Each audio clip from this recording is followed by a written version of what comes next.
Welcome into the show. You're watching Philadelphia 76ers Now by Chat Sports. I'm Chase Sr. Jake Chipper here as well. And coming up, 5 Sixers trade targets after Jared McCain's injury. Do they need to bring in some guards? Do they need to bring in some shooting? We're going to talk about that here over the next several minutes. We want you to get involved, though. If you want the Sixers to make some moves to improve this team, I want you to hit that thumbs up icon, like the video. If not, I want you to comment why. This coming off the heels of that Sixers win over the Hornets, in which Paul George and Tyrese Maxey carried Philadelphia to another victory.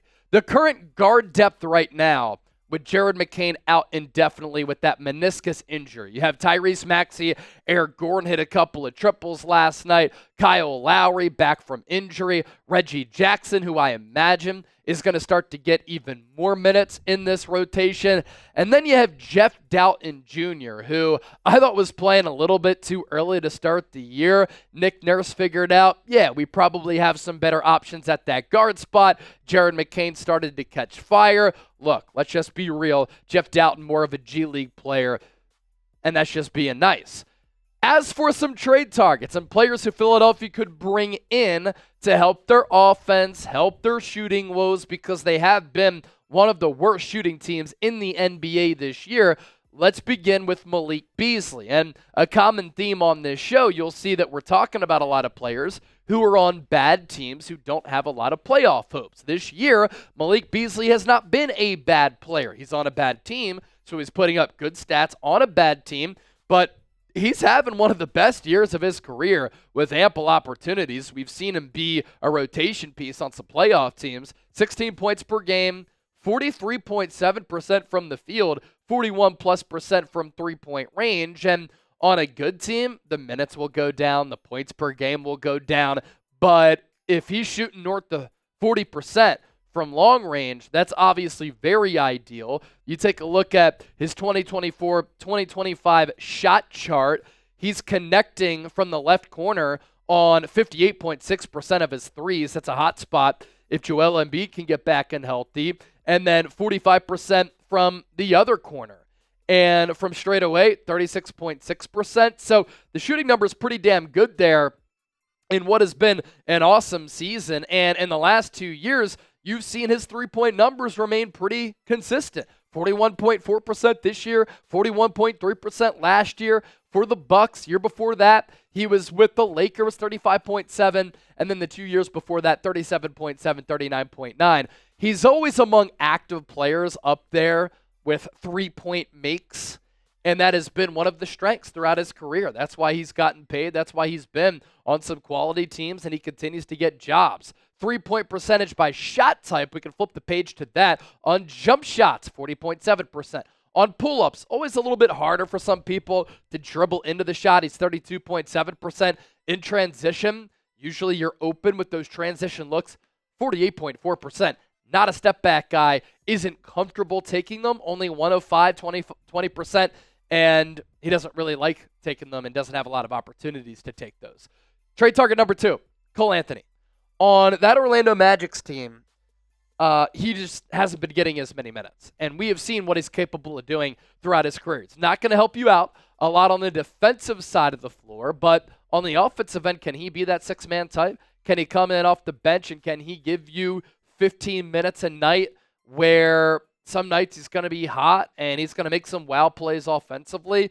Yeah. Why do I know that? Because we've seen it before. This year he's only averaging 11 minutes per game, 38% from the field, less than 31% from three. I think the lack of minutes has impacted him, but look at what he's done throughout his career. First 4 years in the league, he comes in 2020, 2021, and he averages almost 13 points per game. Now the efficiency has to go up a little bit. Following year, 16 points per game. Again, low efficiency. Last year, though, 2 years ago, 60 games for the Magic, 13 points per, 45% from the deck, and 36% from three. He is a hot and cold shooter, but on the nights when he's hot, you go with that hot hand. And because he's not playing a lot right now, he could be a good buy low candidate for Daryl Morey. And you know Daryl Morey. He likes to take threes in this analytical era, and he's financially savvy.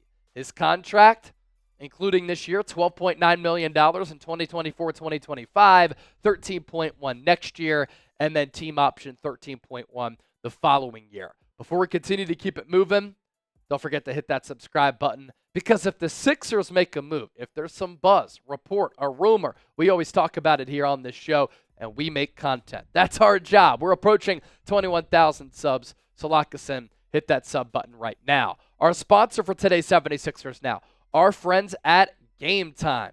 Game Time is focused on togetherness this holiday season. That means when you bring people together at live events, the experience is that much better, and tickets serve as a perfect gift.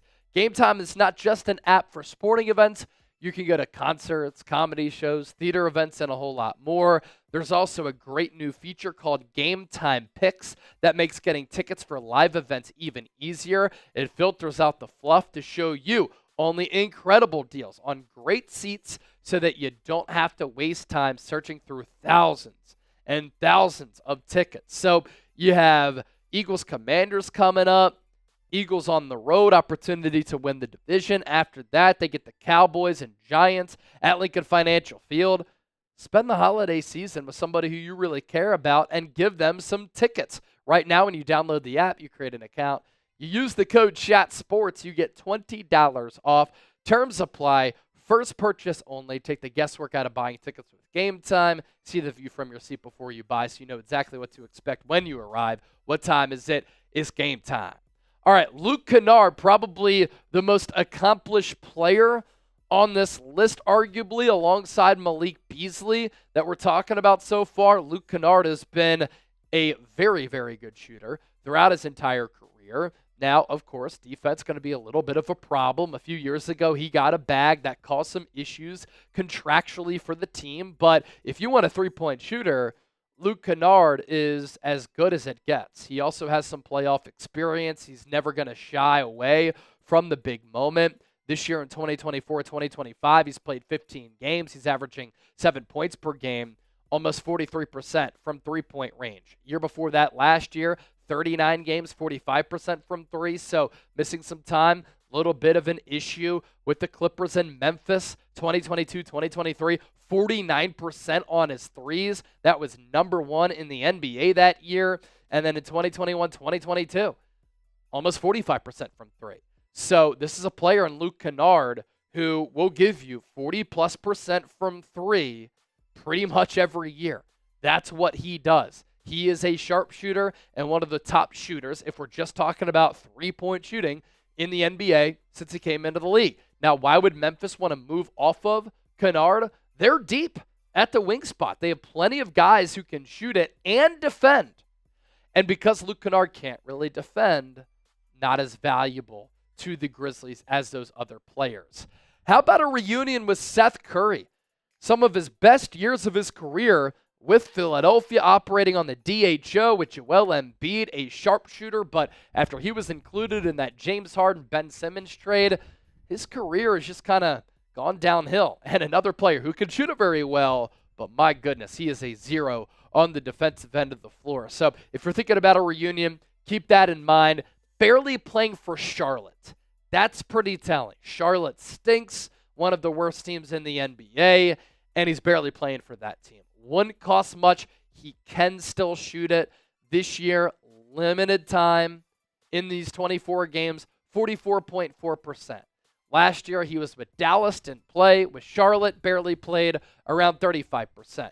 Now, in 2022-2023, he was getting some run with Brooklyn, 40.5% from three. Then the year before that, he was cooking for Philadelphia. That's why the Nets wanted him. He was also north of 40% from long range. His stats in Philadelphia, best years of his career, were with the Sixers. He got a lot of time and just worked very well, playing off of Joel Embiid, 13.5 points per game from 2020 through 2022, by far career highs there, and 42.5% from downtown. Trade target number 5, Bones Hyland. Bones Hyland, fun player who you worry a little bit about the cultural fit. You know, you already have some culture questions with Philadelphia. He was very selfish when he was playing with the Denver Nuggets. And how do you become selfish when you're on the Denver Nuggets when you know that Nikola Jokic is going to get you a bunch of open looks from downtown? But the Nuggets wanted to get rid of the VCU product. And he goes to the Clippers, and even Ty Lue's like, yeah, I'm not sure about you. If the Sixers want to take a chance, because all these other players are veterans, they're older, you could take a chance on a young player who's 24 years old, who showed flashes early in his career and is an active player on the offensive end. His career stats comes in year one at a VCU for Denver, and he averages 10 points per game. Now, the percentages are never going to be all that high. 40%, 36.5% that year. Following year between Denver and the Clippers, you notice that Denver moved off of him very quickly. He was at about 37% from three. 2 years ago, 32.6. This year, 8 points per game, 44% from three. That coming on fewer opportunities, but Bones Highland can be like a Lou Williams type of player, like that six-man who comes in, microwave scorer, and the Sixers could use some activity like that. Other players to keep your eyes on, Kevin Huerter, although he's going to cost a ton. Jordan Clarkson is another one of those Bones Highland type of players, former six-man of the year type of guy. Gary Harris and Josh Okogie. So those players could fit what the Sixers are looking for maybe in needing points and shooting after the Jared McCain injury. So, Chip, let's bring you on at last. The people have been waiting for you. So now is your time, and the floor is yours to spit some game and talk yo-ish. Yep. Look, so we talked about the Sixers needing shooting before the Jared McCain injury. Yep. Already one of the worst shooting teams in the league, not getting a lot of threes up, hitting even less. So with McCain going out now, probably their best, just like pure catch and shoot, three-point shooter, Paul George. Very good game, along with Maxey last night, beating the Hornets. By the way, 3 of the Sixers, 8 wins this year against the Charlotte Hornets. Kind of unbelievable. But they need more shooting, and they need better guard play. You know, Eric Gordon got in the game a little bit last night, and actually had a pretty good stretch in the third quarter. But, again, how much can you rely on some of these guys? Like, Eric Gordon hasn't been good all season long. Kyle Lowry can't play long stretches on the floor.